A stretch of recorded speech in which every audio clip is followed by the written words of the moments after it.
Aula número 4, História, quinto ano, professora Silvia. Boa tarde, pessoal. Vamos lá para mais uma aula de História, né? Para a gente finalizar o nosso capítulo aí do livro falando das formas de governo. Nós vamos ter aí outras formas, né, de governo, conhecer umas novas formas de governo. Nós temos a ditadura, democracia, monarquia e república. Ao lado eu coloquei a definição de cada uma. Na ditadura, nós vamos ter aí o poder absoluto, né, na mão de um grupo ou de uma pessoa, né? É um governo que vai governar de forma absoluta, né, de um regime autoritário. Então, o que ele falar é absoluto, deve ser obedecido, não tem liberdade é, de expressar, né? É o governo de uma pessoa ou de um grupo, né, de pessoas que governa de forma autoritária. Então, as pessoas, de modo geral, não participam desse governo, né? Na democracia, lembrando aí que ela surgiu na Grécia, né? O governo do povo ou soberania popular, forma de governo em que os cidadãos participam das decisões políticas, né? Então, na democracia direta aí, o povo tem, né, através do voto, como eleger os governos e eles participam. Na democracia indireta, né, ou representativa, é a forma de governo onde os cidadãos vão votar, né, e vão escolher os representantes, né, os nossos representantes. Na monarquia, o governo de uma pessoa só, representada pelo monarca, rei, no caso, ou rainha. Ou seja, aqui no Brasil, né, na época da monarquia, nós já tivemos essa forma de governo, onde era exercido por um rei. República, forma de governo onde os representantes são escolhidos pelo povo para governar por um determinado período. Então, hoje, na nossa república, né, os nossos governantes ficam por um período de 4 anos. Daí, a necessidade de fazer novas eleições para que eles dê continuidade, né, se for reeleito ou não, para estar passando o poder para outra pessoa. Ao longo da história, existiram muitas formas de governar, cada uma com as suas regras.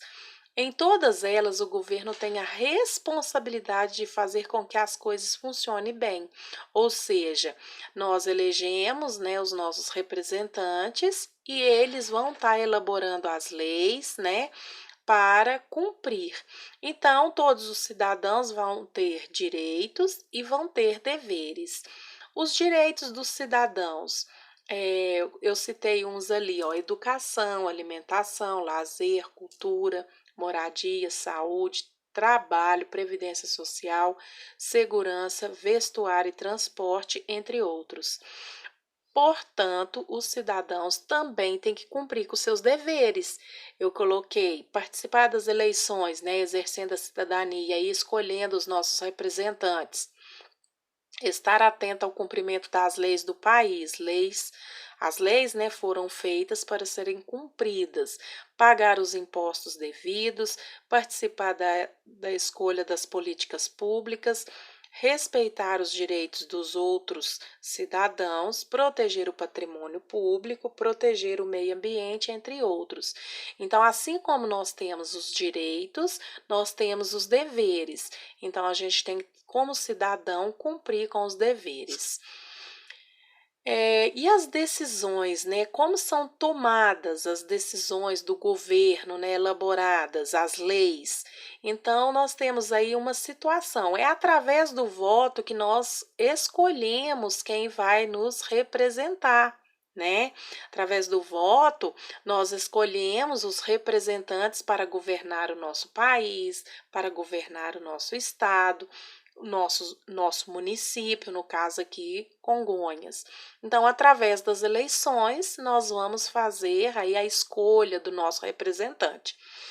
Presidente, deputado federal, estadual, senadores, governadores, prefeitos e vereadores por meio do voto. Então, de 4 em 4 anos, né, nós escolhemos as pessoas que vão nos representar, né? Entrei na questão da democracia representativa.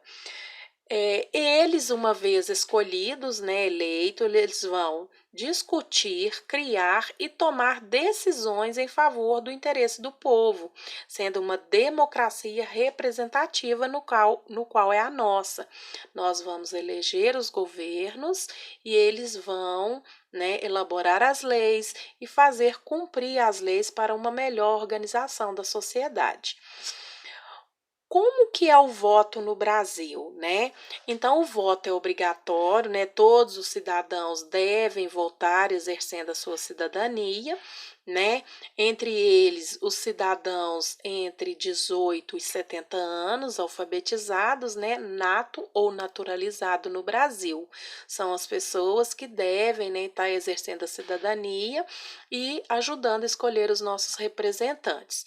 É facultativo nós temos 3 situações aí, para jovens, pessoas superior a 70 anos e analfabetos.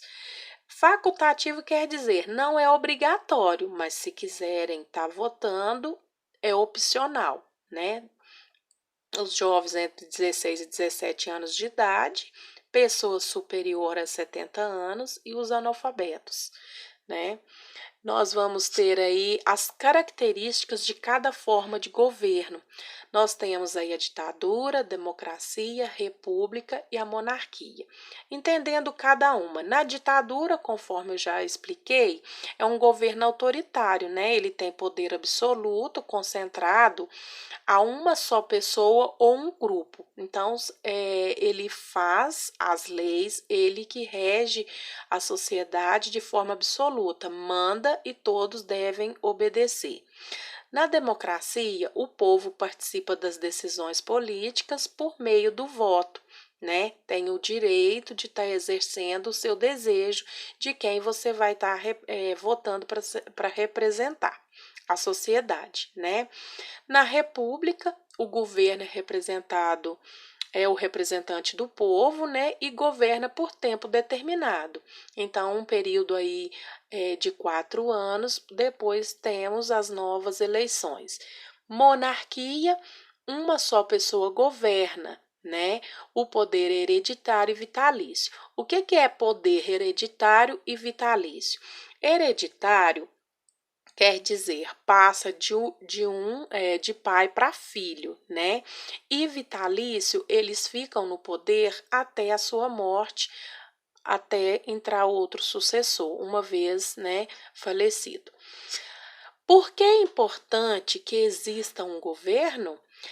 Na verdade, é importante porque ele vai estar representando todos nós na sociedade, né? Ele vai ter a função de garantir o cumprimento de direitos e deveres dos cidadãos e automaticamente organizando a sociedade, né? Fazendo valer as leis, né?